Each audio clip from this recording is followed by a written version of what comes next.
And we are live. Yes. Let's get a podcast rolling. Man, I tell you, that's all it takes, man. All I got to do is just scroll through Instagram a bit. I'll find something to talk about. Even though I got a million things I could talk about, no problem. But the thing is I ran across something that I probably will forget to talk about. Zodiac signs. Zodiac signs. Okay, that's one thing that I can't stand. Like, your zodiac is supposed to be your perfect matchmaker and all this other bull crap. Blah, blah, blah, blah, blah. My geez Louise pepper cheese, man. So it was like, I was reading this, and it said something like, Gemini. Just because I'm a Gemini doesn't mean like that I'm always two-faced. Not all Geminis are like that, blah, blah, blah. And then it said like everyone else, and this woman has like a face of like disgust because she like a face of disbelief. And see, that's one thing that I don't like about how people use these zodiac signs. It's kind of like, mental health too. Like people who sling around their diagnosis for them being mean or something like that. Girl, I'm bipolar. Girl, I got schizophrenia in me. Come on now. Like, it's like, I can't stand stuff like that. And zodiac signs are no better because at least that one person went to go get their diagnosis.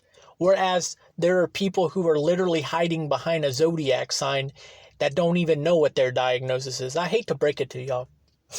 Every single human being has a diagnosis. So, whatever mental problems that you hide from the world, you're not alone.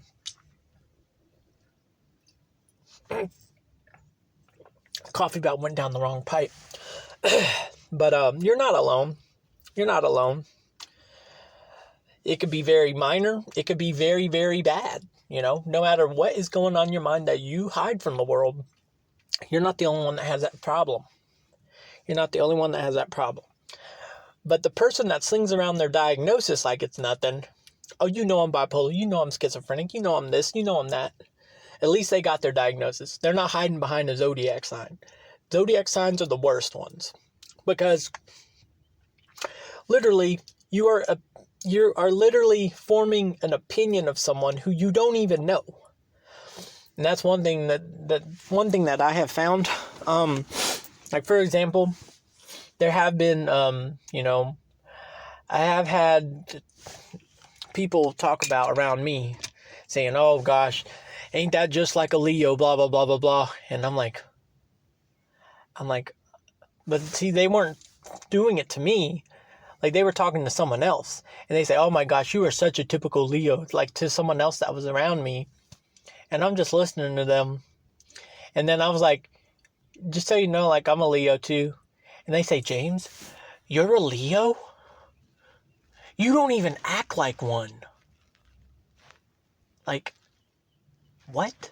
How do you fucking act like one? How do you fucking do that? See, what the fuck it is these zodiac sign things are so popular and everyone wants to be, and they want to be so this is my sign.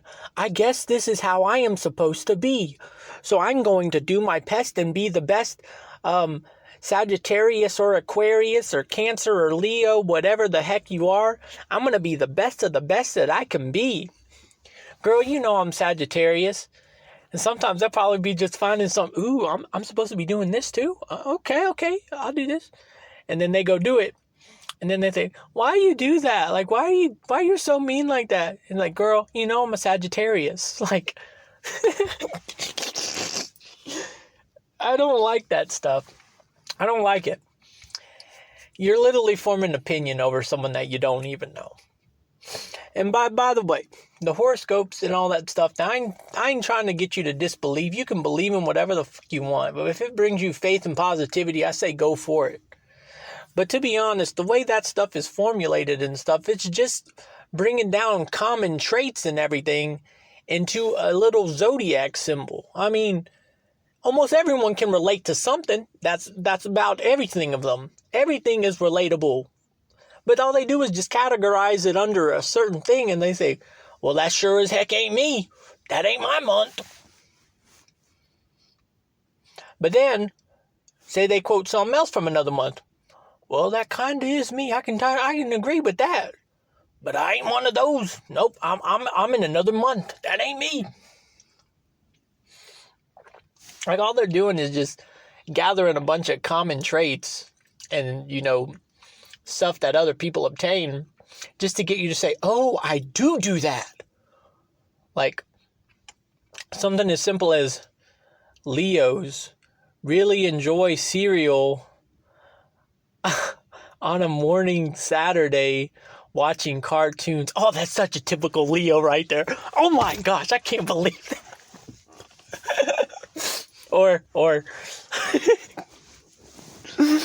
or Cancer, they really enjoy to be taken out to dinner, and they always order one of the most expensive dishes on the menu. Oh my gosh, that's so me. I'm such a Cancer. Yes, I am. So you know what they're going to do? They're going to go out to eat with someone, and that person's going to be buying. They're going to look at that menu, and they're going to get the most expensive thing, and the date's probably going to be like, why do you do this to me? Why do you got to order the most expensive thing? Well, my horoscope said that, when we go out to eat, like Cancers, we like to order the highest thing on the menu. And that's so true, because I'm a Cancer. If you want to be with a Cancer, you got to let me be a Cancer. It's like common courtesy, stupid. But those are just fucking examples.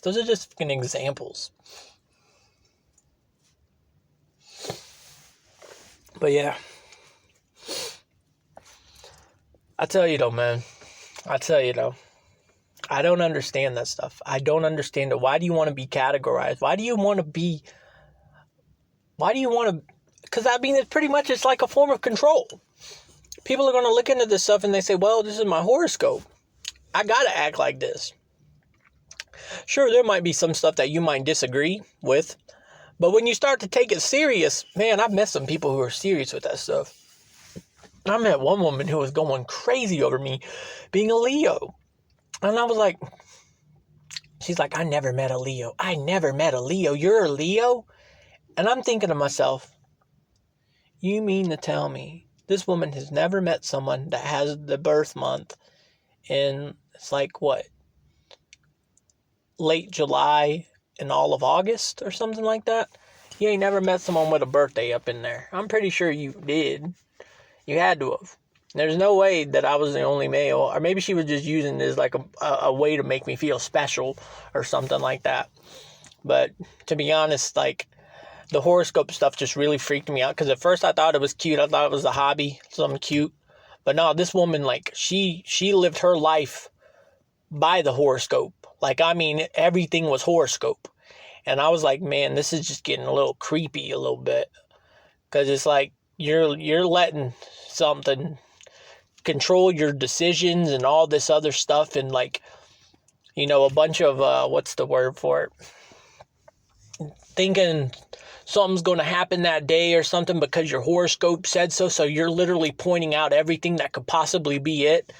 It's like you learn you start to stop thinking for yourself. You start depending on a horoscope to tell you how your day's going to go. And it's just like, all right, to each their own. I ain't going to lie. When I wasn't getting help, and I was still, I was still ill-minded, I was early 20s. I remember I would shake my magic 8 ball before I'd leave for work. I said, am I going to have a good day? I would really do that. I would ask some questions to my magic 8 ball before I'd leave, like as a sense of comfort or something. And if it said I was going to have a good day, then I'd be like, yes. And then when it said no, I'd be like, are you sure? Are you positive? Somewhere around there, he'll say yes. I was going to make sure he said something that I was liking, and that's exactly what the fuck it is. exactly how the fuck it goes. Oh, this magic 8-ball's gonna be on my side today, buddy. I ain't gonna have a good day. Are you sure? Are you thinking straight right now? But I remember one time it was just giving me the wrong answer the whole time. I gave it like 3 shakes, and I was like, whatever, I'm gonna prove you wrong, 8-ball. Like, I'm gonna make sure I have a fucking good day, motherfucker.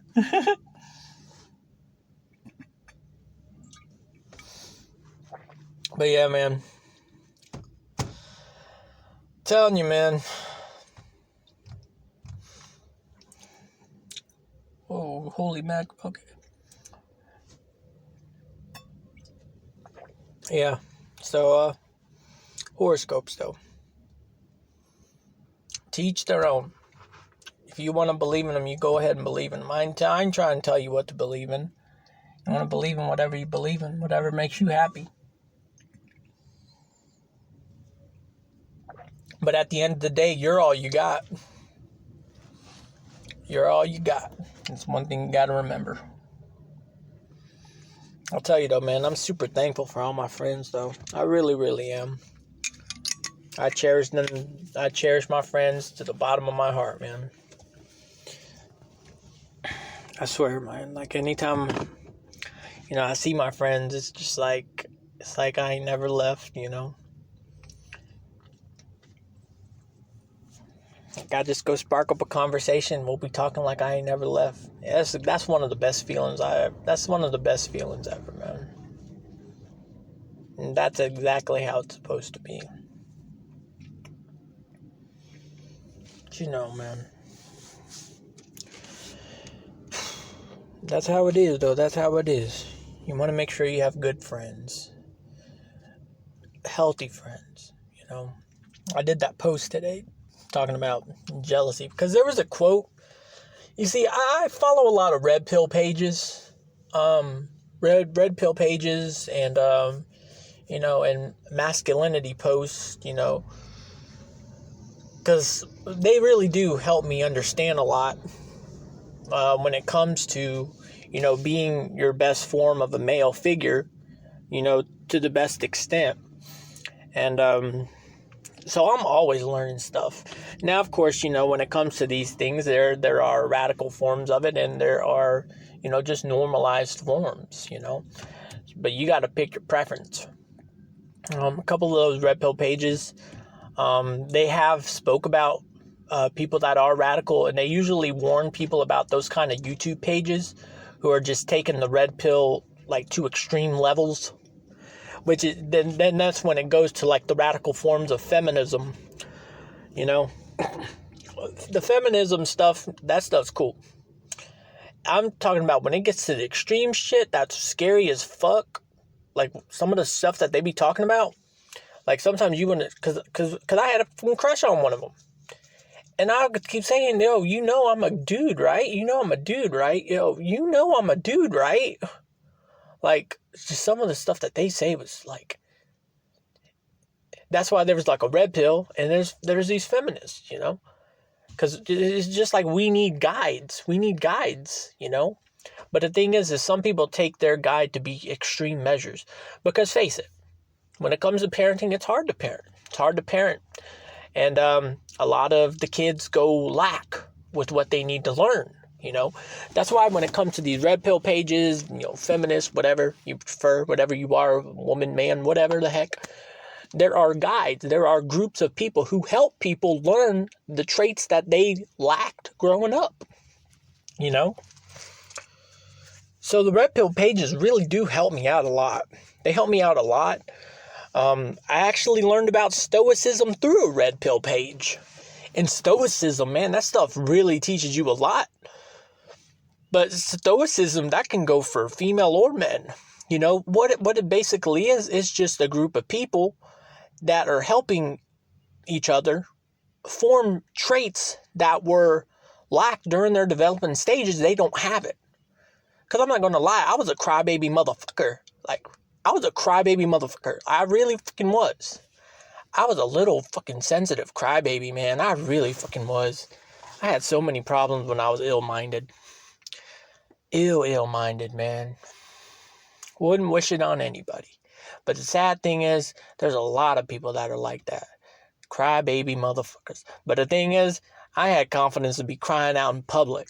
I didn't give two fucks about it. I was downtown crying like a little baby all the time. People don't have that kind of confidence like that. People would be like, and it was always like that too. Like the girls I would be hanging out. If I started crying, man, oh boy, like I'd be fucking crying like a little motherfucker. Just crying, complaining, emotional motherfucker, man. It was just like, I remember one of my friends, he was like, this dude right here, he was one of my father figures. He was actually teaching me about how to deal with my paranoia and stuff. And he actually helped me out a lot because he actually got schizophrenia from prison. And so he was actually a big, big help with me, getting my paranoia under control and how to just have a good time in a group setting. In a group setting as in like downtown type. This is when I was hanging downtown. And he helped me out a lot. But I remember when I told him, yeah, man, when I was hanging out with her, I started crying like a fucking baby. And he's like, man, you were fucking crying. You gotta fucking be kidding me. I'm like, yo, no, I'm not kidding. I cried a fucking lot. And he's like, God damn it, man. I'm so fucking glad I wasn't down there with you, man. And I don't blame him. Because I swear, man, I was a fucking train wreck when I would go downtown. And the thing is I didn't have no drinks or nothing. I didn't give two fucks. Man. My confidence was through the roof with my emotions. Because you know why it was like that? Because I was tired of hiding my motherfucking bullshit. Like, for years on end. That's how your mind gets when you stop. When you're trying to live life to certain expectations to meet certain criterias and all this stuff so people like you, as you get older, your brain gets tired of doing that because your brain acknowledges you're not even wanting to do this. So your brain will just automatically, as you get older, it's going to stop holding on and it's just you're going to start having mood swings. You're going to have starting all that stuff. And, people are going to be like, what the fuck is up with you? Why are you acting like that? Your brain's tired of doing it. And people don't know how to register this stuff because they're too busy covering up with substance. But see, I wasn't down there doing substance or nothing. I was crying like a motherfucker. Like I really fucking was. Your boy was a fucking nutcase. A nutcase with a lot of emotional problems, basically. But over that fucking hill, thankfully. Because, man, if I was back up in there, dude, I would have been attracting nothing but disasters left and right. Because that's what you get. Like when you act like that, you're going to attract narcissistic people. They see you expressing stuff that they don't know how to express because maybe they were like severely abused as a kid. They don't have that.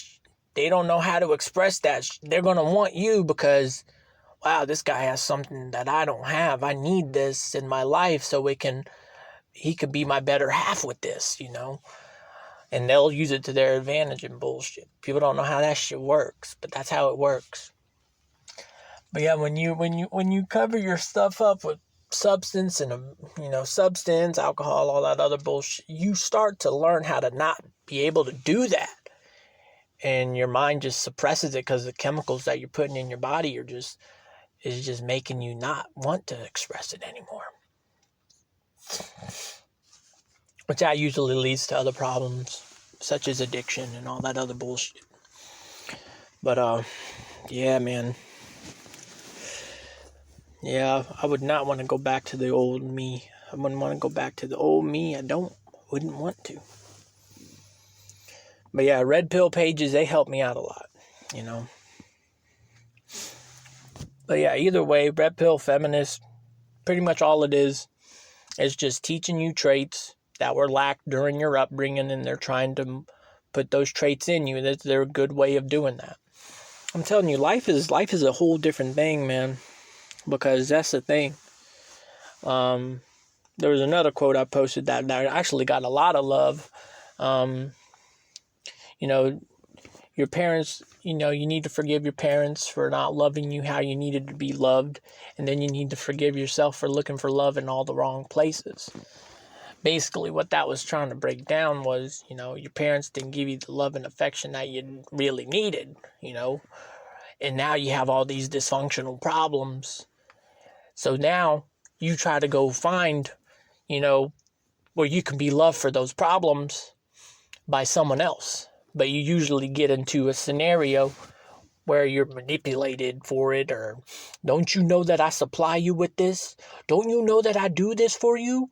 Don't you know? You get in one of those kind of situations, you get controlled because that's all you know how to get comfort from that stuff or from how you were feeling or whatever. They basically try to manipulate you and mold you to not go nowhere. So that way you can be always dependent on them. And you ain't going nowhere. But you got to be able to overlook that. You got to overlook that stuff. That's a battle that you need to do within yourself. And the only way to come to terms with that is come to peace with your past. You come to peace with your past, well, guess what? Sky's the limit from there. But everyone, they weren't brought up how they should have been brought up. Everyone was. Because you got to look at the generation that raised the kids and everything. It's all traditional. Everything is traditional. Just be thankful you didn't grow up in their generation. You think you had it bad. Boy, they had it worse. When you start to look at everything as a mental health, when you start to look at everything as like it all goes down to mental health, it always stems from their upbringing. Always does. But you got to be willing to change it. You got to be the difference in the dysfunction. And when you start sticking out like a sore thumb in your family, you stick out.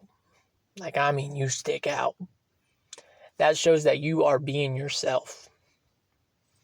And you're setting the example in front of who it needs to be set in front of. And all you can do is hope for them to learn from it. Yeah, at first it's a bumpy road. You might have a lot of naysayers of what you're trying to do. But the more you show commitment to being yourself for your true identity, they're going to just end up, it's him. That's who he is. I'll never forget one of the most precious fucking moments. Because, I was really, really trying to be myself. And I don't know, did I get help? Or I think, yeah. I think this was kind of when I started getting help or something like that. But yeah, my therapist and stuff, they straight up told me, you just need to be yourself, blah, blah, blah. You need to be yourself. And so, however you feel, you need to express it, period, blah, blah, blah, blah. And I'll never forget when my uncle, when he came down and visited, this was before I got help. Because this was when the fire happened. This is when my house burned down, we lost everything. That's when my mental health started plummeting. That fire was the peak of darkness. You know how there's a peak of light? There is a peak of darkness. And when you reach that peak of darkness, that means you haven't done anything to get out of your state. So you're just constantly going down on a decline. The thing is you can reach the peak of darkness faster than you can reach the peak of light. That's how it is, because darkness rules our world, Negativity and toxicity rules our world. Everything is toxified. To detox, you got to go through that long climb. But I tell you, and that's what the thing though, it's hard to detox, everything that you knew from childhood, all that stuff and blah, blah, blah, blah, blah, blah, blah, blah, blah, blah, going, elementary, middle school, high school, blah, blah, blah, blah, blah, blah, blah. You have been conditioned to that environment. You don't know how to get out.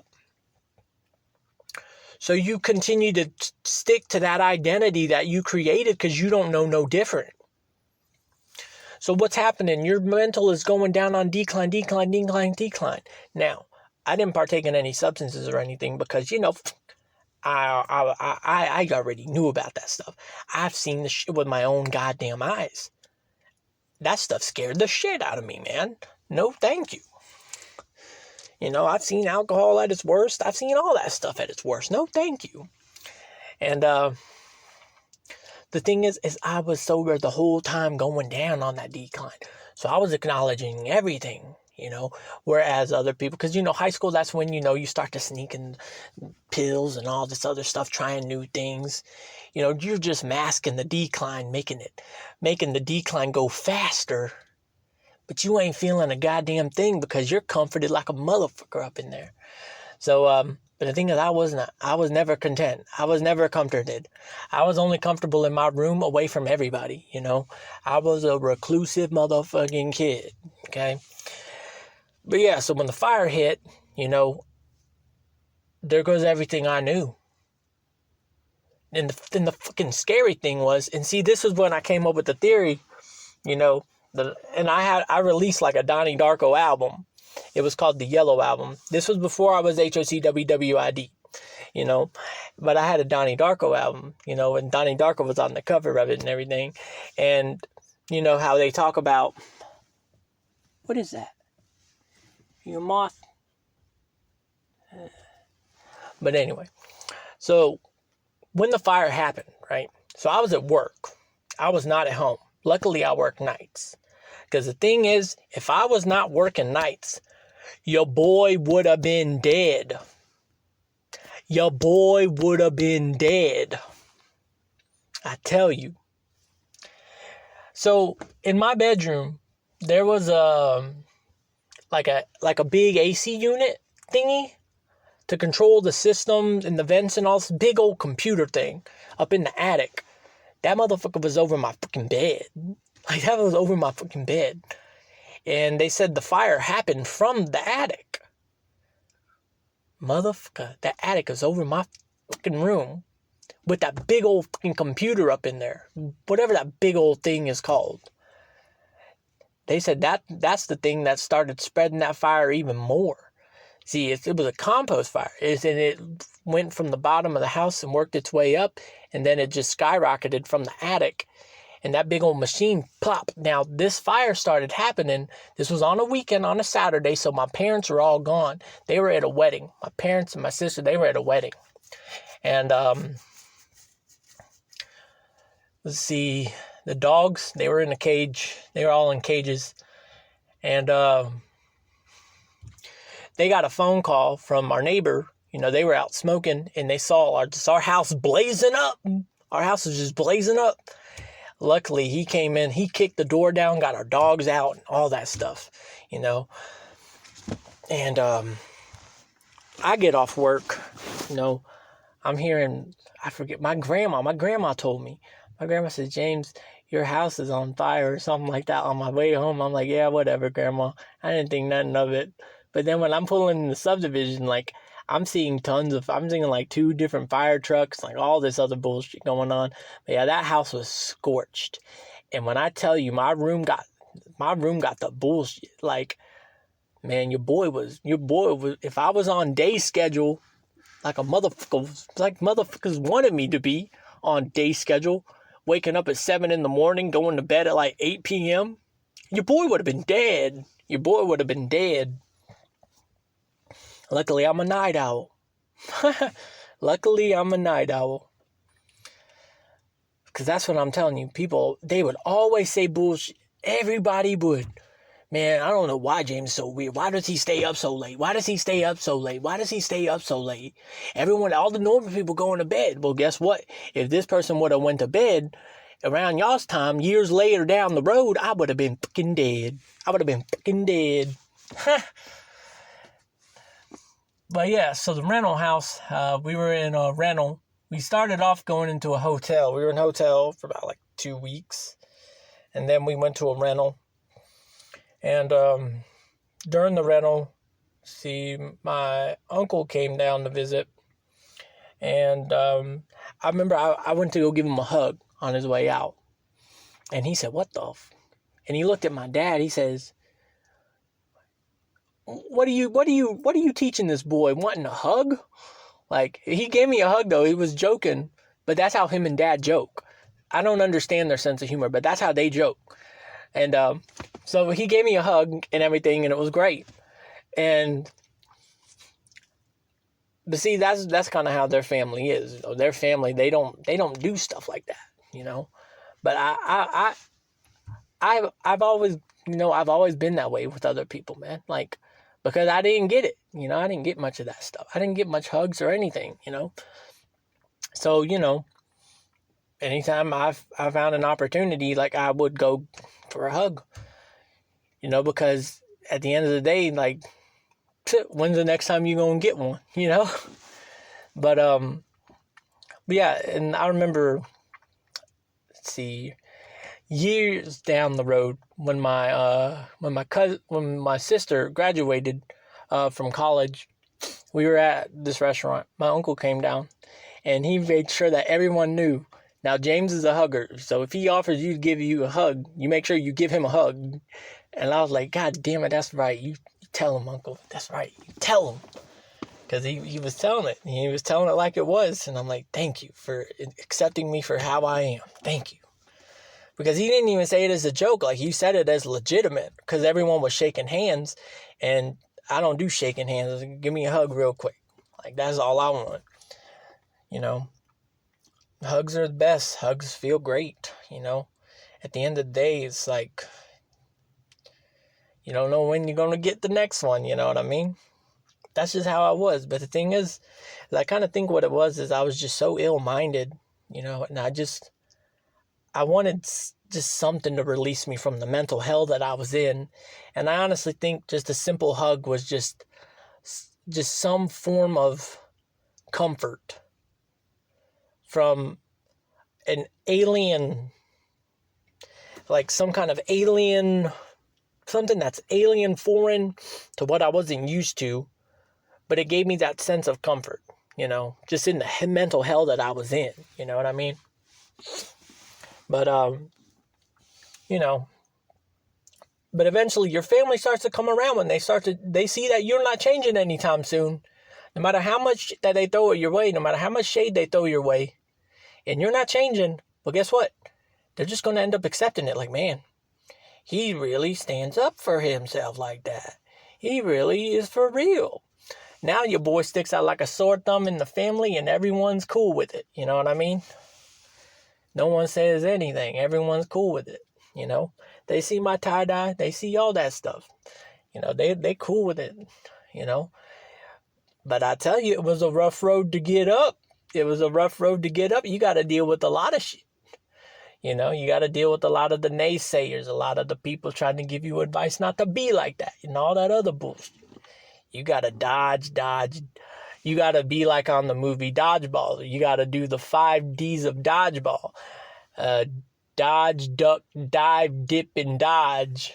You got to dodge every single bullet coming your way. Because if you don't, well, you're not being the change in your family. You're not being the change in your family. And that's one thing you got to be. You got to be the opposite of the dysfunction in the family. Because where everyone looks identical, you need to be the difference. You need to be yourself. Because that's how we are brought up, man. We're brought up to impress our elders. That's embedded in your mind as a child. You got to forget that bullshit when you get into adulthood. You have to. Otherwise, you're going to lose your identity. You're going to lose that identity. I'm telling you, it was hard enough to try to even obtain my identity. Through a therapist, for crying out loud. I mean, yeah, I could talk about it all the time on the virtual reality games because that's how I was. I was myself. On all my video games I played, I was myself. I was my complete and total self. But in real life, you wouldn't catch me acting like that. You wouldn't catch me acting how I was up in them video games because I always got shade thrown my way when I was being myself. Now I don't care. I don't give a fuck. And that's how you gotta be. You have to stand up. You have to stay true to what you are. And the right people come. The right people come. The right people come around. And shoot, though, I came a long way, man. I came a long fucking way. And guess what? You can too. And you can start today. If you can acknowledge that you are just living to impress, you're just living to impress your parents, your guardians, your family. Like, if you're just living to impress them your whole life, who the fuck is living your life? You're supposed to be living your life.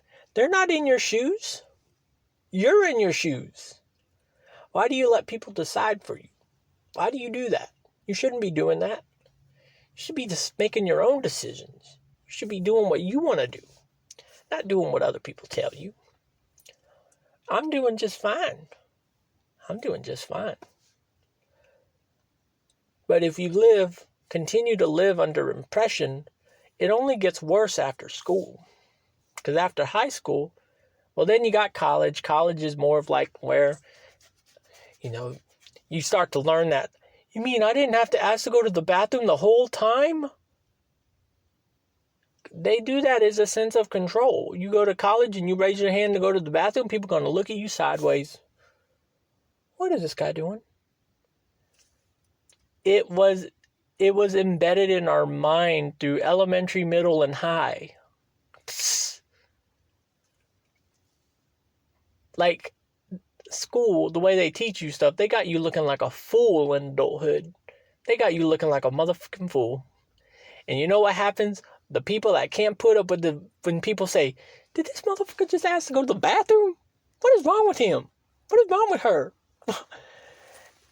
When they continue to be stuck in these type of positions in life where they realize they weren't. Now, believe it or not, a high number cannot handle this type of criticism.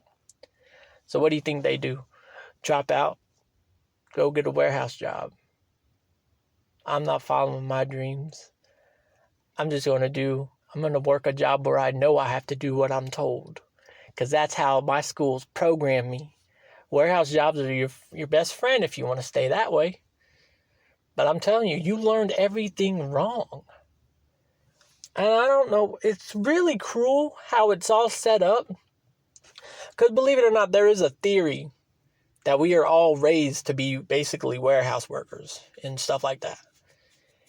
Like, if you look at the structure and the concept of warehouse work, and you look at the structure and the concept of school, it's the goddamn same thing, man. And I'm telling you, when you look at the theory that's brought up, see, I learned about this theory from a friend. And then there are a bunch of other friends. They were like, yeah, I know that theory. I've read that. That theory blows my mind. I started looking into it. And like, it's crazy as heck. But it makes a lot of sense. And then yesterday I was watching, a video about how we make the wealthy even wealthier by enjoying being told what to do. That is the life of your warehouse workers and stuff. They just do what they're told. That's how it was in school. That's all they know. If they try to change it up, they have to deal with a bunch of stuff that, did this motherfucker just ask to go to the bathroom? Stuff like that. And there are some places where they have that mentality even outside of warehouse work, because they know that that's what keeps basically what the job is doing is they making sure they're in control and you are not in control. Just like how the school was when you were growing up. Every type of rule, regulation, or something that you broke, the school wanted to make sure that you knew that they were in control. You were not in control. Whereas college, when you get off into college, the school wants you to know that you are in control and you are in control. There is no ifs, ands, or buts. Like, no one's going to write you up or nothing. You mess up in college, you mess up your whole life. You better go find another college because you did something so bad where you can't come back to that college because that was your choice because you were in control and you were in control, which is something that you weren't used to because majority of your years you were told that the school was in control. Your elders were in control. Everything was in control except you, the person living in your shoes. Like, oy vey, oy vey, oy vey. So much. But yeah, the video I watched last night was just mind-blowing because it was all true. Just people who want a job where they basically do the same thing over and over again. They just do what they're told. Just do what they're told. They do what they're told. That's it. That's all they need to do. Do what they're told, get a check, go home. They don't want to know any better. They don't want to be their own boss of their own life and all that stuff. I mean, you can still work a job, work on yourself, heck, work on a second job. And that's what I'm going to try to be doing. Just try to stay busy. You just got to keep working. So I work on my side stuff, work on my arts and crafts and stuff. And then I plan to work on somewhere else too. I just want to work at I just want a job where I help people, and then I want to branch somewhere else, like for the primary. Yeah, I didn't get the position for the other job, and they didn't have no other houses that they could pair me up for an interview because all the positions were filled. But man, it was a whole different type of interviews. It was a whole different type of interview setting. I've never been one. I've never worked for a nonprofit organization anyway. But the interviews was just completely different, man. Like, I mean, I have to show up. I have to ask all the questions and stuff. And it was just, I wasn't used to that. Like, I'm used to an interview being an interview about me. But instead, I was doing the interview. I was asking the questions about the people who live in the house and whatnot. You know, I don't know these people, you know? What else am I supposed to do? Just ask the questions that were given to me. But I have a feeling like they give you a guide of questions, and I think you're supposed to just form your own questions from the question that they gave you. I read straight from my phone, just asked the questions, carried on a conversation, asked the next question, and, you know, just kept going like that. You know, I thought I was doing good, but I guess not. See, I don't know nothing about that type of interview. I've never done that stuff before. But that's what you mean. Yeah, that's what I mean. You live, you learn, you keep progressing. You don't take that as a complete rejection from that field as whole. You just take it as a learning lesson. But don't give up. You got to get yourself back up, shake it off, dust it off. You learned. Now keep going. You know that those type of interviews exist. Shake it off. Keep it moving, you know. Life, the point of life is to live. If you let the structure of society standards plummet you down because of everything that you knew, yeah, I can admit that it was an abnormal interview. I've never had something like that. But I'll tell you what, I embraced that change. I embraced that I was exposed to such a change. Because now I know that those type of interviews exist. So say if I have a good opportunity later on down the road and they do that form of interview, boom, your boy's going to nail it because I done been through that style of interview twice. Because I was interviewed for 2 homes, and then all the positions are filled. So it's just like, okay, nothing I can do now, you know? Nothing I can do but get myself back up and just start applying to other places. Yeah, I ain't giving up. But man, I know why I'm here though. And it's just to help people. I honestly think when you start to look into life and you start to look at you start to look into the meaning of life, and when you find the meaning of your life and stuff, you're naturally going to find instinct to help others find their meaning in life. Because, I mean, when you start to really find your meaning in life and everything, you find your identity, you find all that stuff. You're acting like who you really are. When you walk out and about and, you see everybody, you realize how many people are really, really suffering. And you realize that you want to help them too. But the thing is that's hard. But when you find out about these, certain places where, like mental health facilities where people voluntarily go in, they're needing guidance. Like, guys, there's peer representative positions in those type of fields. Like, if you get help and you stick to the program for, good amount of years, guess what? There's job opportunities in them right there. you can get a job position and help people just like you. When you hear about that, you're just like, you mean to tell me I can actually be a difference in someone's life? That's great. But I do honestly wish I took that position when my caseworker offered it to me. Because she really wanted me to work in this ACT. That's what it was called. I was going to be a peer specialist, peer representative, something like that. They were going to pair me up with people who were just like me, and I was going to help them. But I told her, I really want to be... I was so infatuated with getting perfection, wanting to be the finest example that I could be for people who are like me, I mean, of course, now I vocalize all my bullshit like it ain't nothing, but during that time, that's when my caseworker kept pointing out, James, you're continuously having problems. Like, there's something that you haven't told me. Like, that's what I mean. Like, if you're hiding something from these professionals who went to school for this bullshit, they'll find you out. If you're hiding something from them, they'll find you out.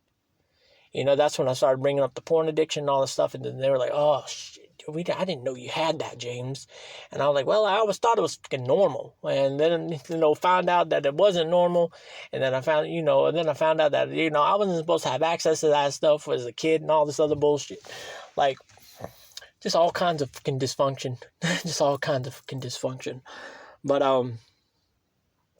so, I was really wanting to get, because this was an addiction that I've had since I was a kid. I didn't know no different, I always had access to the bullshit, So I was just like, I would like to master out this addiction. And like, so she was like, okay, so I'm going to get you that position. And I'll look into, a facility that deals with porn addiction and stuff like that. And actually, I found out that, there is those type of places. Cause see, I never even heard of this either, but it's called SA. SA is like for porn addicts and sex addicts and all that other stuff. I ain't never heard about that. The guy at the gym, he was telling me about what got him in the gym and stuff. And, he come to find out, I think he was schizophrenic. I don't think he has it. Or does he have the same one? I think he might have the same diagnosis as me.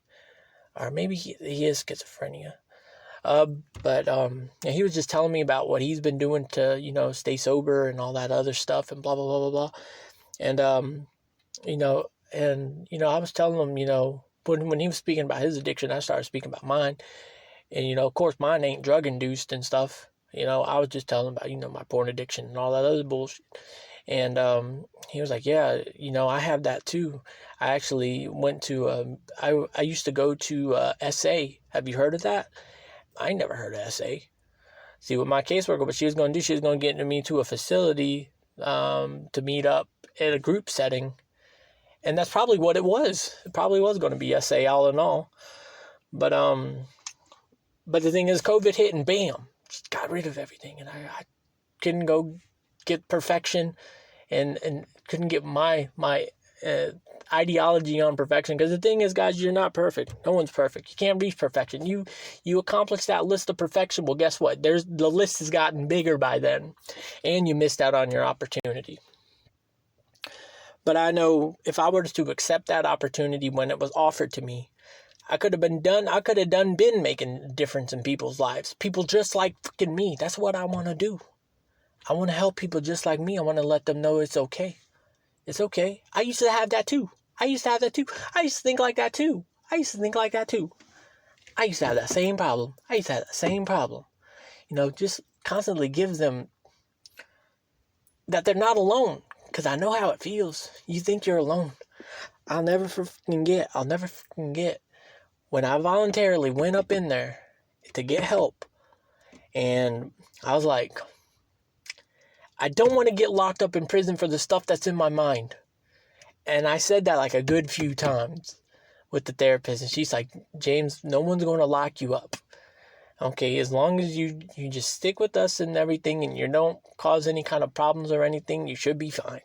And I was like, okay, good. And then I just started dropping bombs and telling them everything, And then from there, I was like a severe case, and then they just started helping me from there. It started off, I was going in like every day for therapy, to help me level me out on all the bullshit. And then it started turning into like twice a week, or was it 3 times a week or something like that.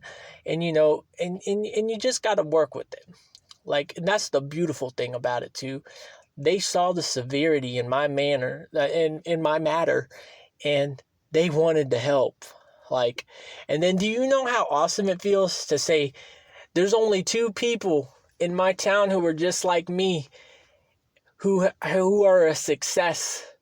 We didn't give into disability. We didn't give into none of that. And I'm one of the 2. I'm one of the 2. The other person, she's a caseworker.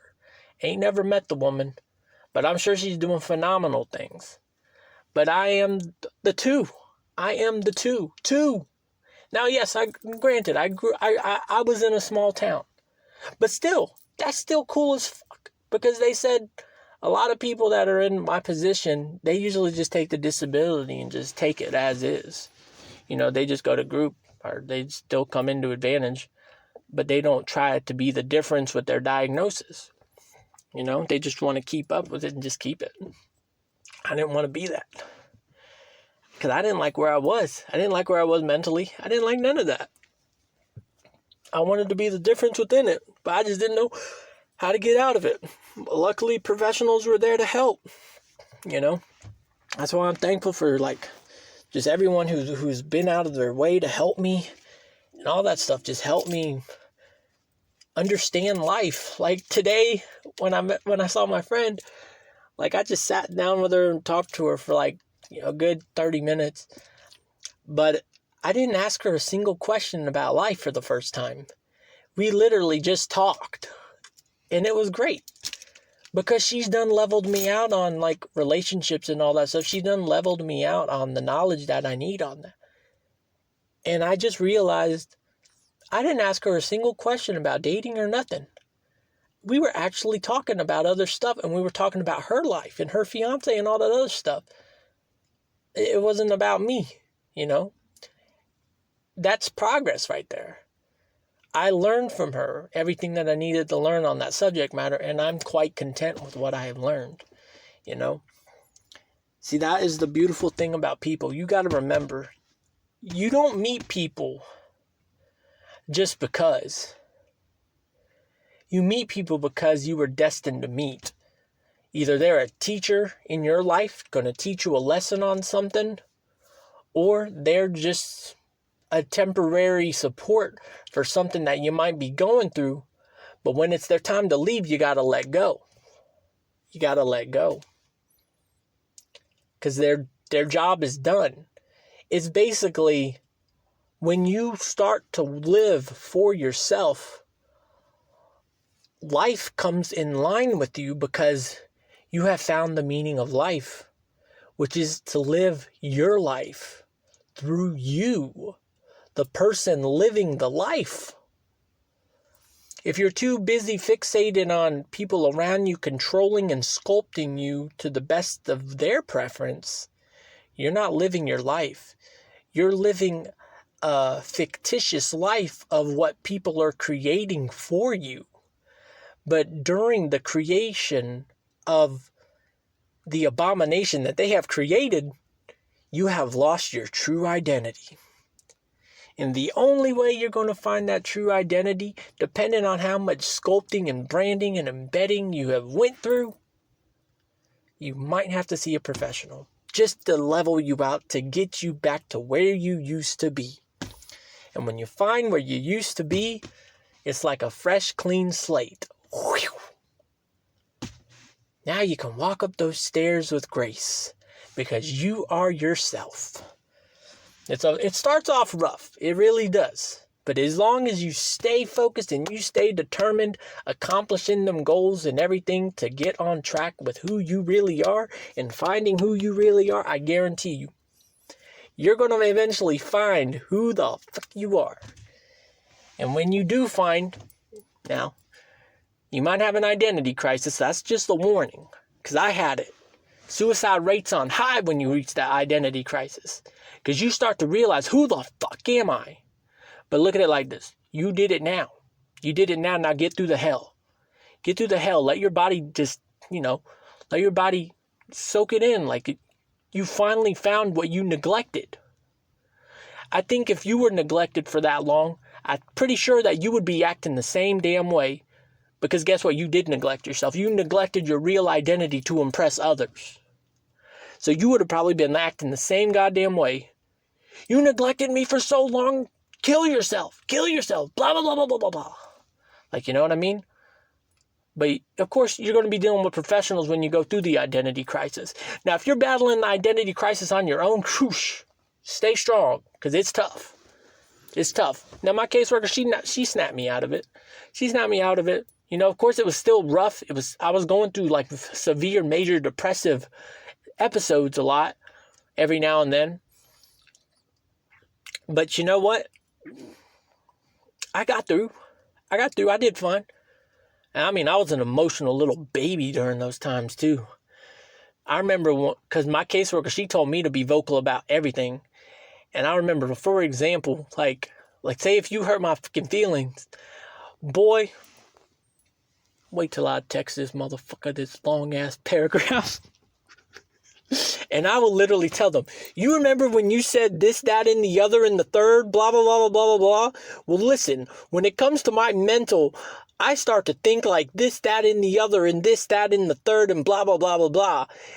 And like, so then that'll spiral down the blah, blah, blah, blah, blah, making me think like blah, blah, blah, blah, blah. And now I'm in blah, blah, blah, blah, blah. And now I feel like blah, blah, blah, blah, blah. Like just straight up telling them everything that they don't need to fucking hear, because face it, they're battling something too. Why are you putting that on them? Why are you putting it on an innocent life? Oh, because I was ill-minded too, but I was in the process of getting help, and everyone knew it because I was very vocal about it. I was very vocal about me getting help because I was proud. I was proud of myself. I stood up to be the difference of the only person I knew. Come to find out, the only person I knew wasn't even me. Boy, that's a scary, scary feeling when you figure that out. But when you start to find your true identity and your true colors and really who you are, there ain't nothing better than that. You just stay strong. How's my hair look? Strong. Real strong. My hair's so strong that it could probably pick up a semi-truck. If you don't know what I'm quoting the Campaign. You got to watch that movie. That movie is the most American film ever. Go watch it. But anyway, I'm about to be hitting 35. 35. And when it hits 35, the podcast goes off. I love this little tape recorder app. Tape recorder app's good, but I say this is a pretty good podcast. I like the podcast. I like talking shit. I love talking. And guess what? Ain't no one better to talk to than myself. And now I can talk to myself and broadcast it. And if you want to listen to my motherfucking conversations, then well, guess what? You can listen to it too. You can even listen to it offline. Just go to my archive site. Or if you want to listen on the YouTube, go to the YouTube. But anyway, it's 35. I'm out. Y'all stay positive. Peace.